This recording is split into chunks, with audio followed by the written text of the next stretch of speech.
Si vous nous rejoignez, merci de votre fidélité. Bienvenue. Mesdames et messieurs, voici les titres de votre journal. C'est un important accord qui vient d'être signé par l'État guinéen. Il s'agit de la construction d'une raffinerie de produits miniers, une vision éclairée du chef de l'État qui veut que nos ressources soient transformées sur place dans notre pays. C'est la saison des moissons à Gberedou, Baranama. Nous serons sur place tout à l'heure pour assister au lancement de la récolte du manioc. Les citoyens soutiennent ces efforts qui visent la lutte contre la faim et la précarité à l'intérieur du pays.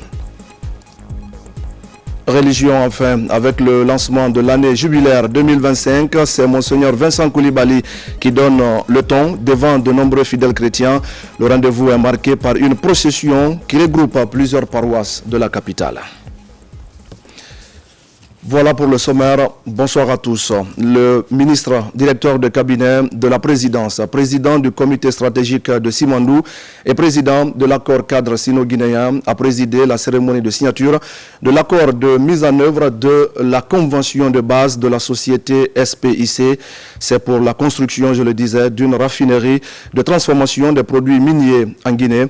Cet accord s'inscrit dans le cadre du programme Simandou 2040, une initiative visionnaire du chef de l'État, général Mamadi Doumbouya. Omar Bari. Le ministre directeur de cabinet de la présidence et président de l'accord cadre sino-guinéen en charge du suivi du projet Simandou et l'élaboration du programme Simandou 2040, Djiba Diakité, a présidé le lundi 23 décembre 2024 au Petit Palais de la présidence la cérémonie de signature de l'accord de mise en œuvre de la convention de base pour la construction d'une raffinerie de transformation des produits miniers en Guinée d'une capacité d'1,2 million de tonnes d'alumine par an. Outre le ministre secrétaire général de la présidence, général Amara Kamara, les membres du comité stratégique de Simandou et ceux du comité de l'accord cadre sino-guinéen, cet événement majeur a été marqué par la présence des responsables des départements ministériels et de l'administration, ainsi que de l'ambassadeur de Chine en Guinée et les représentants de la société chinoise SPIC. Cet accord représente une étape historique et déterminante dans la valorisation des ressources naturelles de la Guinée, notamment la transformation de la bauxite en alumine. Cette importante étape dans le secteur minier de notre pays n'aurait pu être atteinte sans le leadership éclairé du président de la République, son Excellence le général Mamadi Doumbouya. Pour rappel, la première raffinerie d'alumine, celle de Fria, a été construite pendant la période coloniale et est entrée en production en 1959, soit 65 ans. Dès le 5 septembre 2021, le président de la République n'a cessé de souligner l'importance cruciale de la transformation locale des produits miniers, notamment la bauxite, pour accélérer le développement socio-économique durable par l'industrialisation du pays.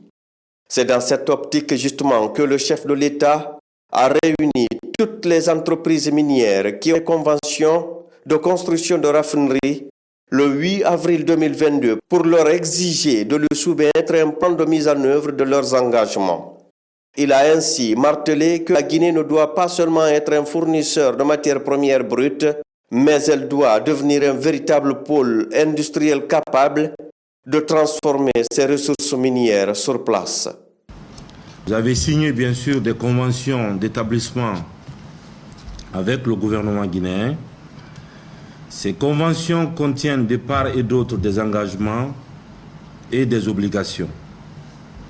Un engagement ou une obligation non tenue est une cause de nullité de la convention. Il en est aussi du processus de transformation de nos matières premières que vous exploitez.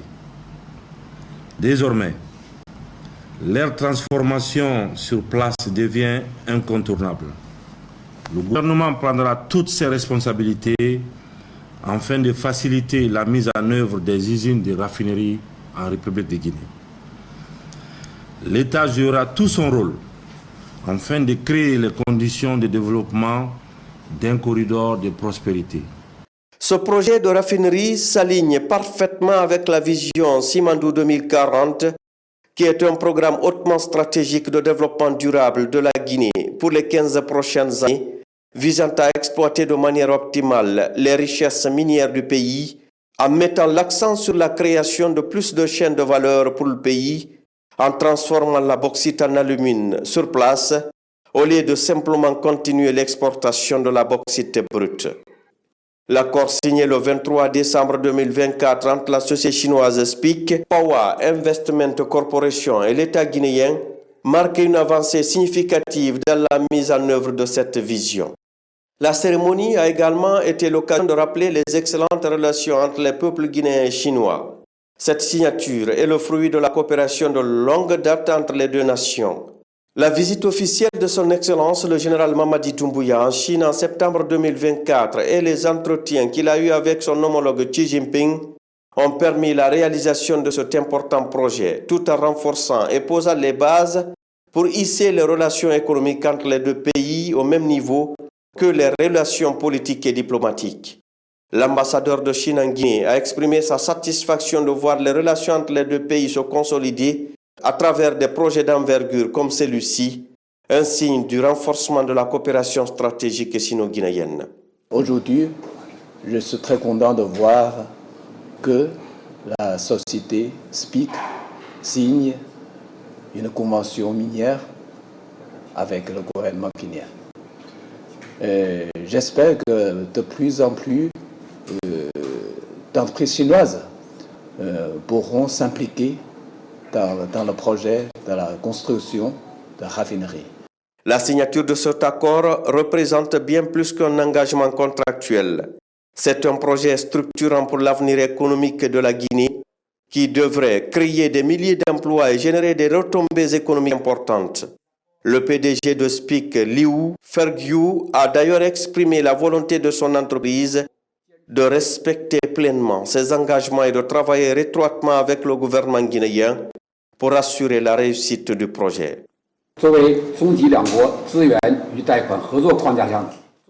En tant que le projet important dans l'accord cadre de coopération stratégique sino-guinéenne, la première phase du projet d'installation dans les mines de SPIC en Guinée, depuis son lancement officiel en mai 2019, a été construit et exploité sans heurts sous le ferme soutien des gouvernements chinois et guinéens.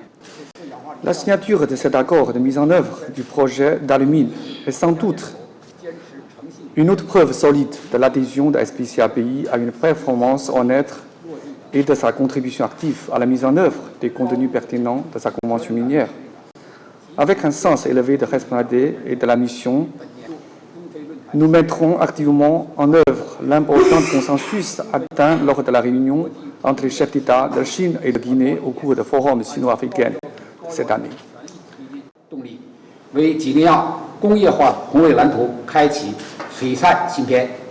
Le ministre directeur du cabinet de la présidence et président de l'accord cadre sino-guinéen Djiba Diakité a, pour sa part, souligné l'importance de ce projet pour le développement industriel du pays.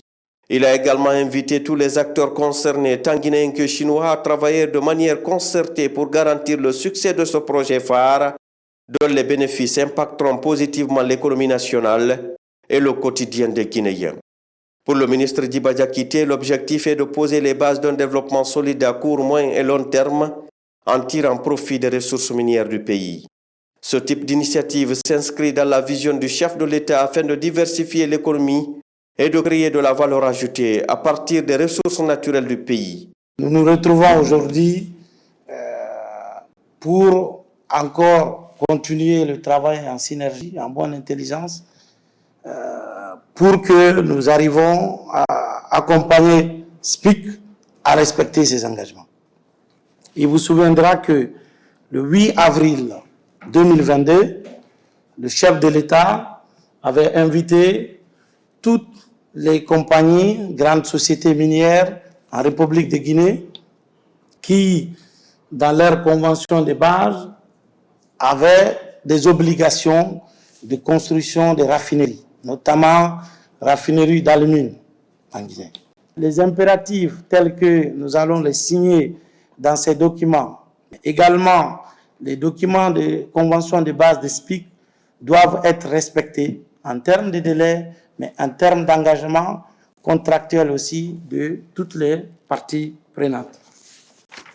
À titre d'exemple, ces accords, je le disais tantôt, exigent aujourd'hui bien évidemment, de pouvoir procéder dès le 31 janvier au démarrage des travaux préparatoires. Ça, c'est vraiment au plus tard, au 31 janvier, les travaux préparatoires doivent démarrer.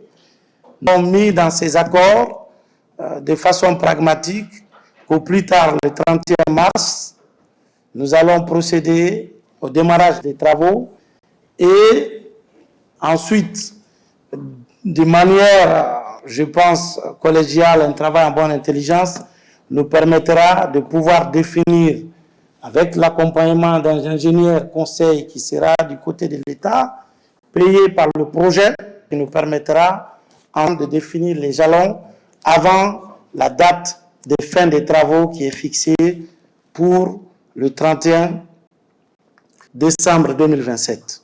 Et puis, bien évidemment, le démarrage de la commercialisation qui arrivera 6 mois après, au 31 juin 2028, parce qu'après la fin des le 31 décembre 2027, il faut une phase de test pour s'assurer que toute la raffinerie fonctionne correctement. Dans quelques exemples du contenu, donc il y aura l'effectivité, bien évidemment, de la construction de la raffinerie, mais ce projet est également accompagné, bien évidemment, de la construction d'un central thermique avec une capacité d'environ 250 mégas, dont les 100 mégas seront dédiés à une utilisation publique et les 150 dédiés aux besoins de l'entreprise dont les détails supplémentaires pourront être affinés pour le type du thermique. Et vous le savez, toute l'ambition de la Guinée est de faire converger aujourd'hui notre stratégie de développement vers l'économie verte. Et je pense que les discussions en bonne intelligence continueront pour nous permettre d'atteindre ces objectifs clés. L'initiative de SPIC et la mise en œuvre de ce projet illustre également la volonté de la Guinée de développer des partenariats stratégiques, tout en veillant à ce que les bénéfices de ces projets profitent en priorité à la population locale. Les relations diplomatiques historiques entre la Guinée et la Chine sont des relations solides depuis notre indépendance.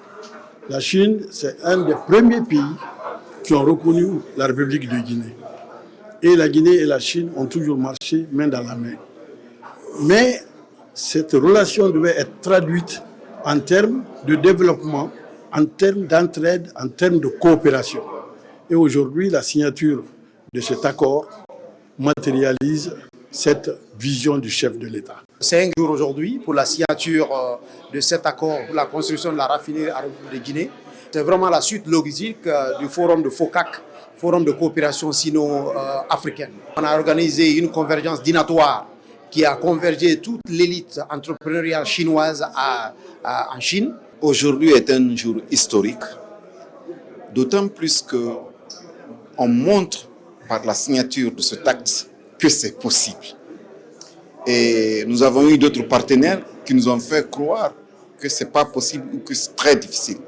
Nous venons d'avoir d'autres partenaires avec qui nous signons de façon irrévocable que ce que nous demandons est de l'ordre naturel des choses, à savoir la transformation des produits qui sont issus de cette terre de Guinée en produits semi-finis ou finis pour plus d'emplois et de bien-être pour les enfants de ce pays. On est dans la dynamique de la refondation de l'État guinéen sous la houlette du président, le général Mamadi Doumbouya. Selon laquelle dynamique, il faut faire appliquer l'esprit des différentes conventions, qu'elles soient minières, qu'elles soient économiques ou qu'elles soient dans d'autres segments de l'activité. Et ce n'est qu'une correction des dispositions qui ont été stipulées dans la convention liant l'État guinéen à la société SPIC. Et donc le président Mamadi Doumbouya, fidèle à sa conviction de refondateur, fidèle à sa conviction de patriotisme, a jugé utile depuis le 8 avril 2022 de demander à l'ensemble des sociétés qui, dans leur convention, ont l'obligation de construire les raffineries d'ici à Télé. Cela permettra à la Guinée non seulement de drainer des ressources, de créer de l'emploi et de créer aussi des champions locaux dont l'avantage est la création d'un environnement et d'un écosystème favorable à l'émergence d'une Guinée prospère. L'accord qui vient d'être signé, qui porte sur la mise en œuvre de la convention de base de la société SPIC pour la réalisation d'une raffinerie avec une capacité de production de 1 200 000 tonnes d'alumine par an, représente une avancée sur le plan environnemental, car il faut le dire, la convention de base qui a été signée en 2013 prévoyait la fourniture d'énergie à travers une centrale thermique, donc avec le charbon en particulier. Cet accord qui vient d'être signé aujourd'hui prévoit que la société explorera d'autres sources d'énergie telles que le solaire, l'éolien par exemple, l'hydraulique pour parvenir à un mix énergétique. Et par ailleurs, il faut le souligner que le projet sera soumis aux standards environnementaux les plus élevés sur le plan international. Donc sur le plan national d'abord avec la législation guinéenne, mais également les normes environnementales internationales les plus élevées. Le mérite de la signature de cet accord revient au président de la République et son Excellence le président Mamadi Doumbouya, qui, vous vous souviendrez, le 8 avril 2022 a réuni tous les investisseurs miniers qui avaient des engagements relatifs à la construction des raffineries. Et il leur a dit que la Guinée respecte ses engagements, mais la contrepartie, il faut que les sociétés aussi respectent les leurs. Donc c'est la mise en œuvre de ces instructions qu'il a données au comité stratégique, au comité sino-guinéen et au ministère de la Géologie et les autres ministères impliqués pour amener cette société à respecter ses engagements de réalisation de la raffinerie.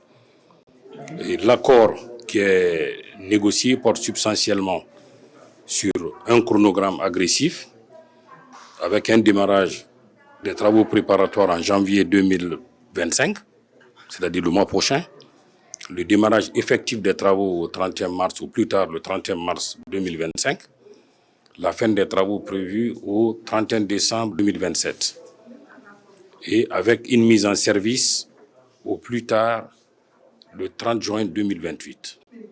C'est-à-dire la construction, la date d'achèvement, c'est 31 décembre 2027. La société a 6 mois pour les mises en service parce que c'est un outil industriel. Au 30 juin 2028, ils doivent commencer la première production commerciale. Ensuite, au plus tard, si au 31 décembre 2028, ils n'ont pas encore respecté les engagements, il y a des pénalités qui sont prévues. Au 31 décembre 2028, l'État a le droit, et c'est important de le souligner, de retirer la concession minière, c'est-à-dire le titre minier, conformément aux dispositions prévues par le Code minier.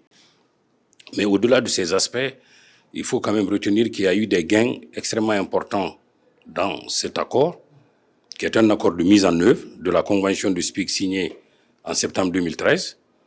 Et les gains dont il s'agit, pendant 5 ans, et à partir de 2025, il y aura une bourse pour 100 élèves guinéens issus de tous les lycées du pays, y compris les lycées des zones d'opération de la société, pour les amener dans les filières techniques et scientifiques en Chine. C'est ce qui garantira, c'est ce qui permettra de préparer les futurs Guinéens qui vont travailler dans ces raffineries.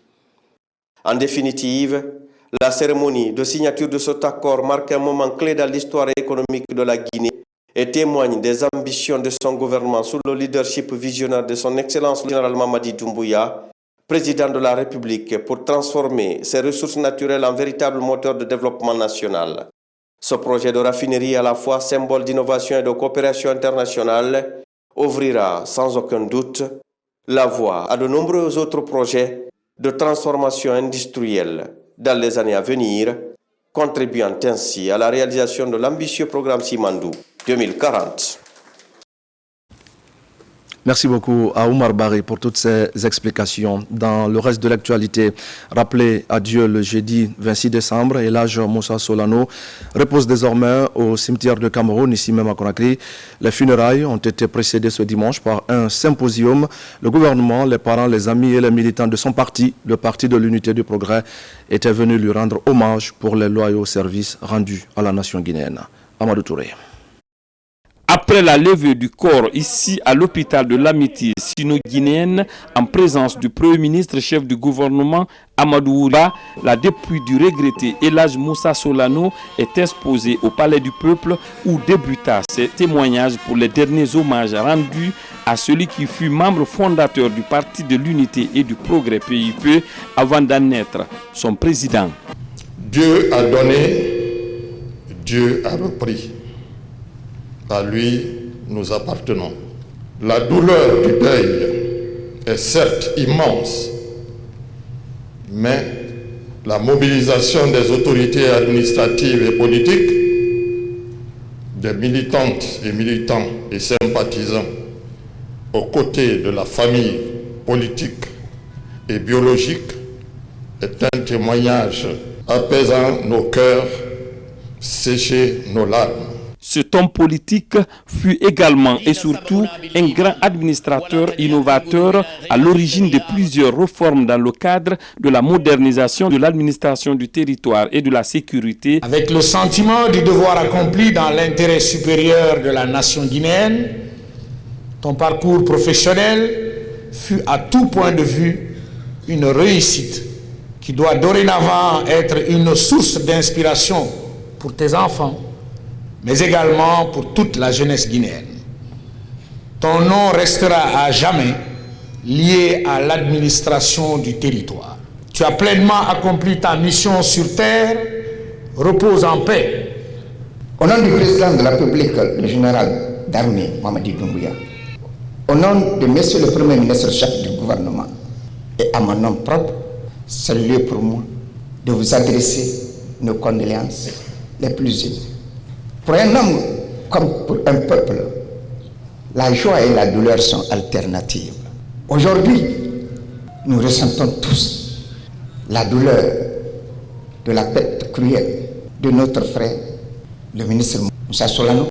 Aujourd'hui, c'est toute l'administration du territoire qui est en deuil. Avant d'occuper ce poste de ministre, Elhadj Moussa Solano a été un enseignant intègre, un sportif et un homme de culture en tant que chef d'orchestre de Télédiage, où il est reconnu par la préfecture de Télémélé comme un fils du terroir.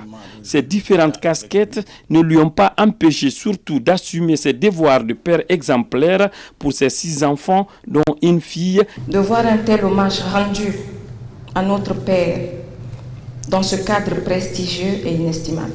En ce moment solennel, nous, ces enfants, exprimons notre gratitude, notre profonde reconnaissance à son Excellence, Monsieur le Président de la République, chef de l'État, chef suprême des armées, général d'armée Mamadi Doumbouya, ainsi qu'à son gouvernement pour les dispositions prises afin d'organiser ce symposium à l'honneur de notre Père.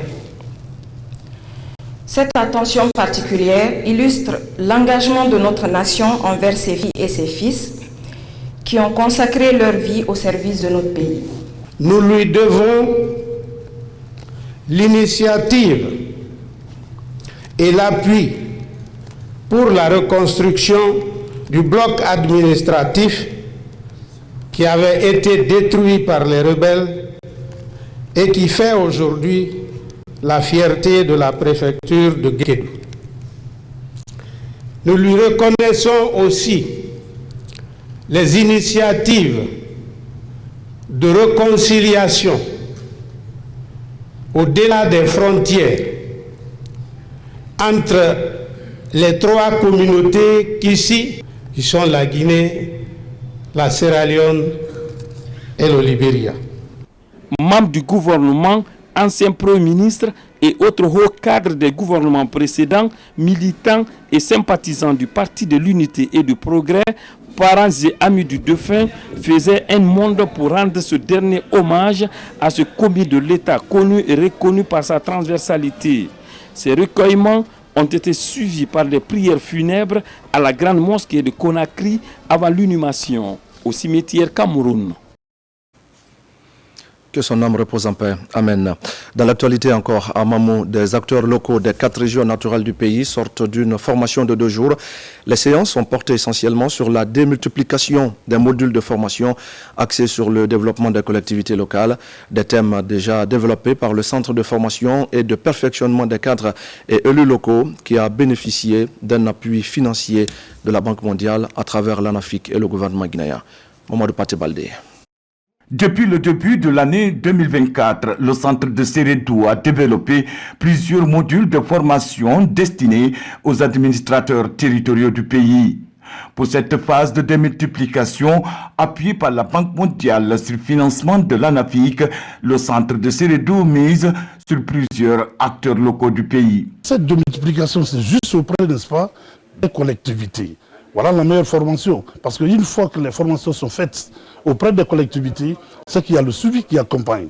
Parce que ceux qui vont faire la démultiplication au niveau des collectivités, ils sont là, ils travaillent avec eux. À notre retour au niveau de nos localités respectives, nous allons rendre compte de ce qui s'est passé ici.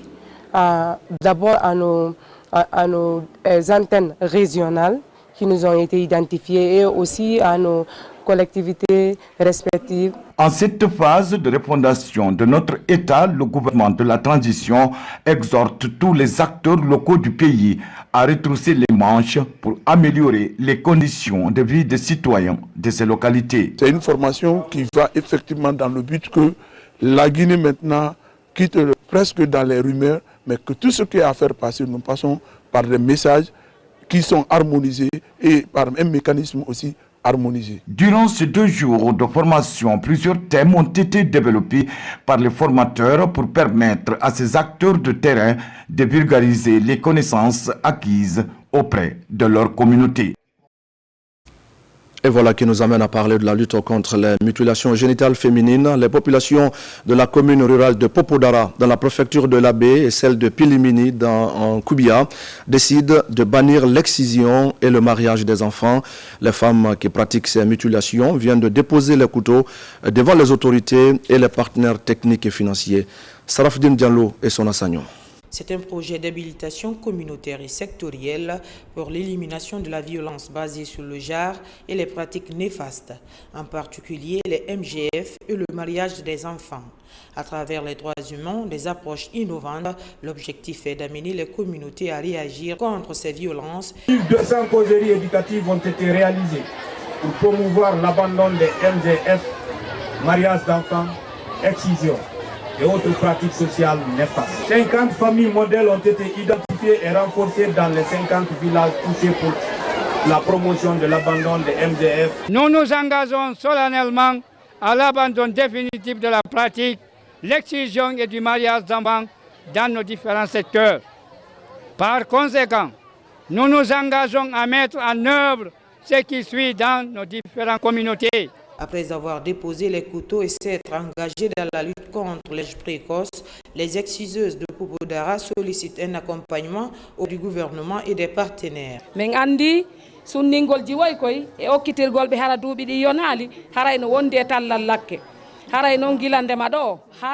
n'est pas bon d'exciser les filles ni leur donner un mariage précoce. Nous vous demandons de nous aider pour nos associations. Ces déclarations et engagements sont salués par les partenaires techniques et financiers. Ils promettent de continuer à assister les communautés.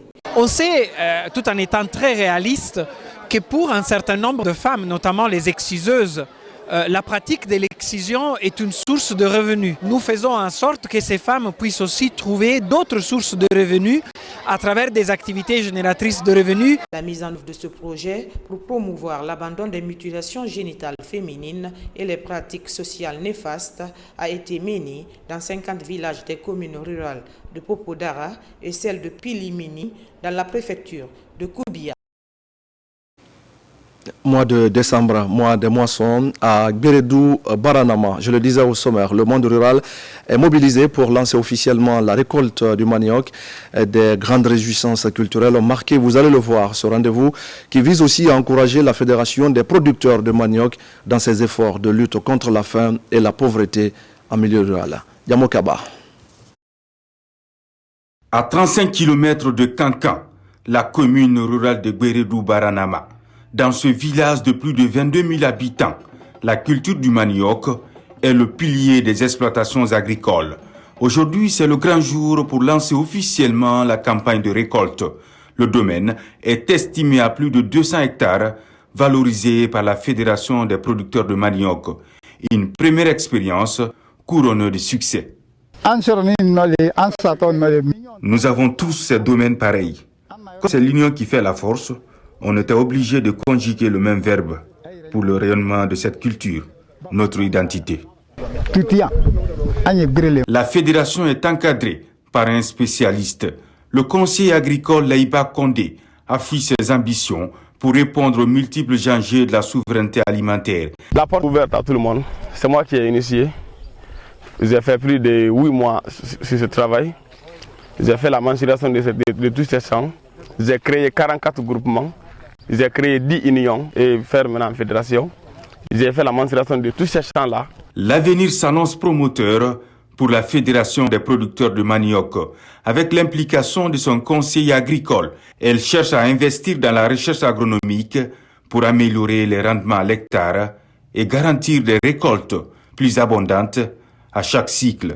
On va élargir l'information aux autorités puisque si les paysans ont tenu à leur engagement, pourquoi pas nous autres?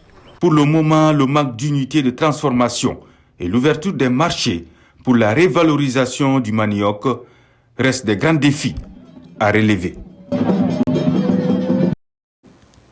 Retour à Conakry et nous allons parler de cette opération dénommée Ville propre. En 72 heures, la campagne d'assainissement de la ville a touché plusieurs quartiers ce week-end. L'enjeu est de changer l'image de Conakry, mais surtout de professionnaliser la gestion des ordures, de la collecte à la décharge de la minière. Marwan Kamara. La vaste opération Ville propre en 72 heures déclenchée par le groupe Al-Barak se poursuit. Dans la nuit du vendredi 27 décembre au samedi 28 décembre, cette caravane de salubrité publique a touché Concasseur, Amdallah Pharmacie, centre émetteur à Kipi jusqu'à la T5, sans oublier Symphonia Gare, Yimbaya et Madina. Cette opération a permis d'assainir les acteurs publics et d'autres points critiques de la capitale.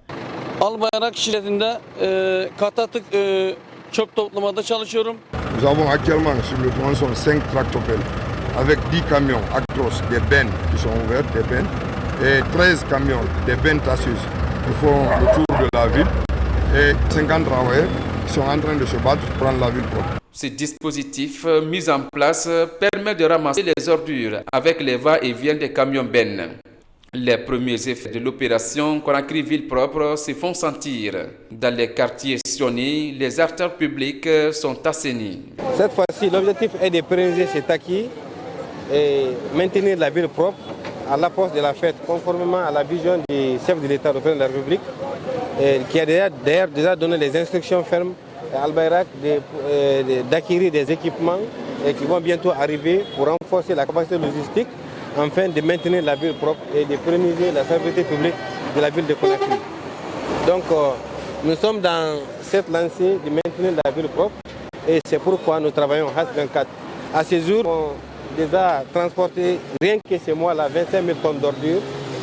Nous avons collecté et transféré vers la décharge de la minière. Dans les quartiers touchés, les citoyens saluent cette opération d'envergure de lutte contre l'insalubrité. Mon sentiment par rapport à ça, c'est de remercier Al-Barak pour son bon travail qu'il est en train de mettre en place. Et le gouvernement doit aider Al-Barak à mettre à la disposition les agents, de sensibiliser les gens de secteur en secteur, de porte en porte, pour que les gens s'abonnent. Côté perspective, un schéma directeur est mis en œuvre pour bonifier la collecte, le transfert et l'amélioration de la gestion de la décharge de la minière. On change de sujet avec cette question. Comment passer les fêtes de fin d'année sans fausse note, notamment dans la préfecture de Forikaria? Le préfet et les élus locaux se sont retrouvés autour de la problématique. Ils ont parlé de la sécurité des personnes et de leurs biens, ainsi que du fonctionnement de l'administration à la base. On fait le point avec Moussa Bangoura. Ici à Forikaria, pour passer ces derniers jours du mois de décembre dans un climat apaisé et sécurisé, l'autorité préfectorale rencontre les sous-préfets, présidents des délégations spéciales, chefs de quartier et présidents de district nouvellement installés. L'ordre du jour porte sur la sécurisation des populations et leurs biens, la délivrance des documents administratifs et la conduite à tenir. Il faut qu'on cultive la paix, la sécurité de la population et leurs biens. Bientôt, la fin d'année. Hier, j'étais avec les forces de défense et sécurité. Je les ai enseignés. On a mis sur le point. Il faut augmenter le nombre de barrages de contrôle pour que nous puissions faire une fête zéro accident. Invite a été faite aux élus à la base afin de mieux véhiculer le message selon le code révisé des collectivités locales. Nous prenons à bras le corps la déclaration de M. le préfet pour nous permettre d'être en sécurité tant sur le plan administratif que sur le plan sécuritaire. La rencontre d'aujourd'hui nous a permis de prendre toutes les dispositions par rapport à la conduite à tenir face aux problèmes de sécurité, surtout à l'approche des fêtes de fin d'année, c'est-à-dire avant, pendant et après. Après les échanges avec les acteurs concernés, le préfet, colonel Mohamed Singh Kamara, s'est rendu dans les zones frontalières. Objectif, vulgariser les nouvelles orientations du ministre de l'administration du territoire et de la décentralisation. Au quartier Bessia, cité de l'air ici à Conakry, les fidèles musulmans se retrouvent pour renforcer l'unité nationale. C'était autour du livre saint, le Coran, suivi par des sacrifices et prières pour la paix dans notre pays. L'initiative est pilotée par la structure Diamadjigui à travers les sages de la coordination Mandeng. Marwan Kamara. Les membres de la structure d'Amadigi, les sages et les leaders religieux se réunissent au siège de la coordination Mandeng, situé au quartier Bessia, cité de l'air, pour un objectif commun. Lire plusieurs fois le Saint-Coran et faire des sacrifices pour le maintien de la quiétude sociale en Guinée. Nous prions le Tout-Puissant Allah, qu'il protège la Guinée, qu'il protège notre président de la République, qu'il couvre notre pays de paix et qu'il remplisse de bonheur. Le tout s'articule autour de la paix, la recherche de la paix, quémander la paix pour que le Créateur nous l'accorde, afin que nous puissions vivre en paix. Organisé par les membres de la structure d'Amadigi à travers la coordination des sages du Mandeng, ces séances de lecture du Saint-Coran constituent aussi un moment de communion pour promouvoir les vertus de l'islam et pour sensibiliser les fidèles à l'entente et surtout à la préservation de la cohésion sociale. C'est le destin qui fait que nous avons un président qui a fait et qui fera de notre pays un havre de vivre. Donc nous devons faire des prières pour lui, nous devons faire des prières pour tout le peuple de Guinée pour qu'ensemble la Guinée prospère. Si vous nous voyez ici, on fait lecture du Coran, il y a la paix dans le pays. S'il n'y a pas la paix, il n'y a rien. Vraiment, on est très content. Monsieur le ministre et secrétaire général des affaires religieuses, Alaï Kramo Diawara, vraiment vous remercie très fort. À travers cette activité de solidarité, les initiateurs attachent du prix à l'unité nationale et au renforcement du tissu social. Parmi les vœux formulés, le bonheur de tous les Guinéens et la réussite de la transition. La paix et la prospérité en Guinée constituent également une priorité à Dinguiraye. Les érudits de la ville sainte viennent de passer 3 jours de lecture du Saint-Coran. Ils ont fait aussi des sacrifices pour le bonheur du pays et pour le président général Mamadi Doumbouya. Cette initiative des fils ressortissants a été un cadre d'unité, de renforcement du vivre ensemble dans la préfecture de Dinguiraye. Ibrahima Oulem Fofana. La mosquée historique de l'Hajj Martal de Dinguiraye, un symbole dans l'univers islamique en République de Guinée. Durant 3 jours, Le livre saint a été lu plusieurs fois par des érudits, les imams et acteurs des affaires religieuses. Sous la recommandation du président du CNT à monsieur le préfet de Dinguiraye et à la communauté de Dingue pour cette organisation. Il devait se rendre, mais il y a eu quand même un programme qui a légèrement changé. Et nous, érudits, on s'est dit, la prière, on ne peut pas la sursoir. Alors on s'est mis dans les prières depuis 3 jours, comme il avait souhaité, et on a clôturé ce matin avec des sacrifices. Ce rendez-vous de lecture plurielle du Saint-Coran a aussi été un cadre de sacrifice où des prières et bénédictions ont été dites pour tout le pays, mais aussi pour le chef de l'État, général Mamadi Doumbouya. Et je voulais en cela saluer et remercier l'élan de solidarité qui a marqué cette session de Saint-Coran où les sages n'ont pas désemparé durant les 3 jours. Ils ont lu, relu le Coran pour implorer le Tout-Puissant qu'il apporte la prospérité, la paix et la sérénité en Guinée. À Dinguiraye, ces 3 jours de lecture du livre saint et de sacrifice ont permis aux érudits et imams de promouvoir davantage la paix et surtout l'amour du prochain dans la cité historique de l'Hajj Martal. La communauté musulmane du secteur de Bantala dans la préfecture de Gawal était également en fête la semaine dernière et pour cause, ses fidèles bénéficient d'une nouvelle mosquée de proximité. L'édifice est réalisé et équipé par le ministre porte-parole du gouvernement Ousmane Gawal Diallo. La cérémonie inaugurale a connu la mobilisation de fidèles venus de partout. Marwan Kamara. Vu sa vétusté, ce lieu de culte ne pouvait plus servir la communauté musulmane du district de Bantala. Durant des années, les fidèles ont été sollicités pour la réhabilitation de ce lieu de culte. Aujourd'hui, une nouvelle infrastructure religieuse est construite et équipée par Ousmane Gawal Diallo, ministre porte-parole du gouvernement. À l'ombre de ce hangar traditionnel, la population du district de Bantala et la délégation venue de Conakry. Autour des valeurs de la paix, tous magnifient les efforts du donateur pour le développement local. Dans tous les pays là, si on a des prières, on a des ententes, c'est ça qui va développer le pays. Bon, le président de la République, c'est ça son ambition pour la Guinée.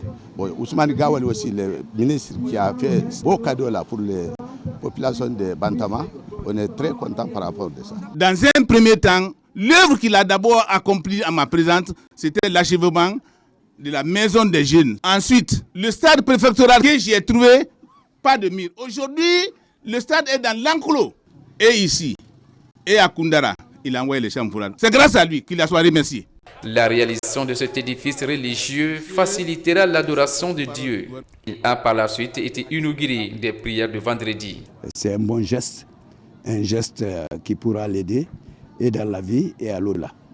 Et je profite de cette occasion pour demander à tout un chacun de penser à la paix et que tout le monde se mobilise derrière le général Mamadi Doumbouya qui est en train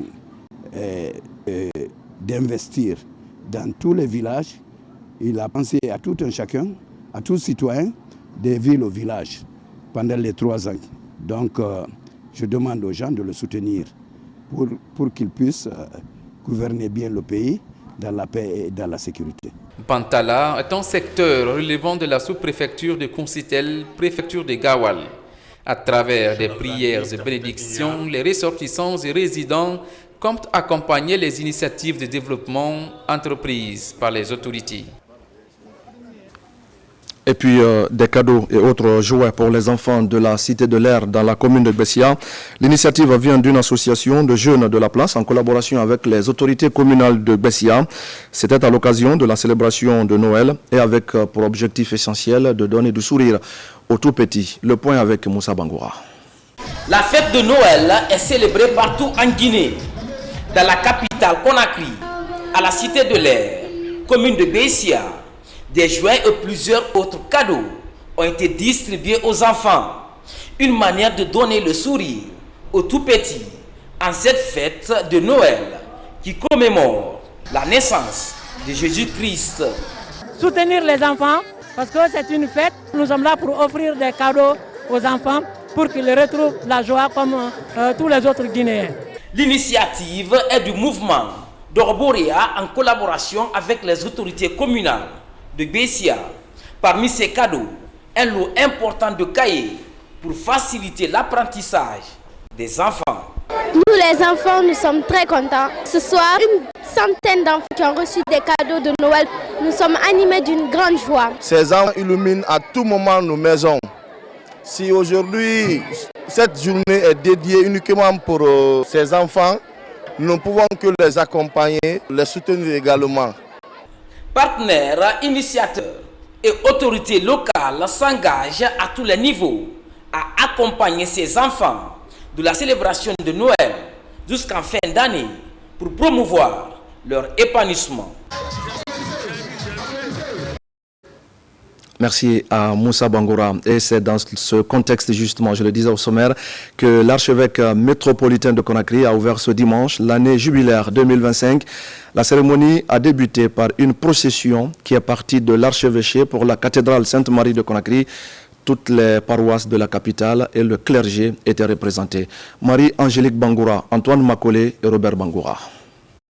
C'est un jour tant attendu par les fidèles catholiques. Embraser l'année jubilaire 2025 pour obtenir les grâces dans la prière et les invocations tout en demeurant dans l'espérance à la cathédrale Sainte-Marie. Ici, tous les fidèles de l'archidiocèse y sont représentés à travers leurs délégués. La croix offerte par le pape Jean II est mise en avant, portée par les scouts, les CVAV et les religieux.